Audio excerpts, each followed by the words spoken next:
স্বাগত Asian news আপডেটে আপনাদের সাথে আছি আমি মুক্তা ইসলাম। শেখ হাসিনার রায়কে কেন্দ্র করে কোনো ধরনের আশঙ্কার কারণ নেই বলে জানিয়েছেন স্বরাষ্ট্র উপদেষ্টা মোহাম্মদ জাহাঙ্গীর আলম চৌধুরী।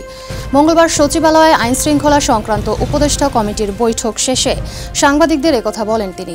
বলেন, কার্যক্রম নিষিদ্ধ আওয়ামী লীগের লকডাউন নিয়ে আইন শৃঙ্খলা বাহিনী শক্ত অবস্থান নিয়েছে। সন্দেহভাজন কাউকে দেখলে আইন শৃঙ্খলা বাহিনীকে জানানোর আহ্বান জানান স্বরাষ্ট্র উপদেষ্টা। বিএনপির মহাসচিব মির্জা ফখরুল ইসলাম আলমগীর বলেছেন, দেশের মানুষকে হত্যা, নির্যাতন, জুলুম করেছে আওয়ামী লীগ। জনগণ তাদের ক্ষমা করবে না। শেখ হাসিনা একজন সন্ত্রাসী, তাকে দেশে আসতে দেওয়া হবে না। আগামী জাতীয় সংসদ নির্বাচনের আগে গণভোট জরুরি বলে মন্তব্য করেছেন বাংলাদেশ জামায়াতে ইসলামীর আমির ডক্টর শফিকুর রহমান। তিনি বলেন, নির্বাচন শুরুর আগে জনগণকে প্রত্যক্ষভাবে অংশগ্রহণের সুযোগ দিতে হবে। মঙ্গলবার দুপুরে রাজধানীর পল্টন মোড়ে অনুষ্ঠিত ৮ দলীয় ইসলামী দলগুলোর সমাবেশে সভাপতির বক্তব্যে তিনি এ মন্তব্য করেন। ডক্টর শফিকুর রহমান বলেন, নির্বাচনের আগে বিদ্যমান রাজনৈতিক সংকট নিরসনের জন্য কিছু আবশ্যিক ধাপ গ্রহণ করতে হবে।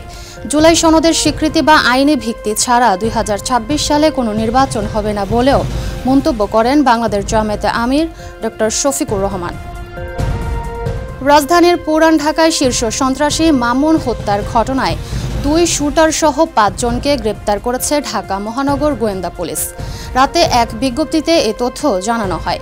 ডিবি জানায়, মামুন হত্যাকাণ্ডে ব্যবহৃত ২ পিস্তল উদ্ধার করা হয়েছে। পাশাপাশি ২ শুটার সহ ৫ জনকে গ্রেফতার করা হয়েছে। তবে গ্রেফতারকৃতদের নাম পরিচয় প্রকাশ করা হয়নি। এ বিষয়ে বিস্তারিত জানাতে আজ ব্রিফিং করবে ডিএমপি।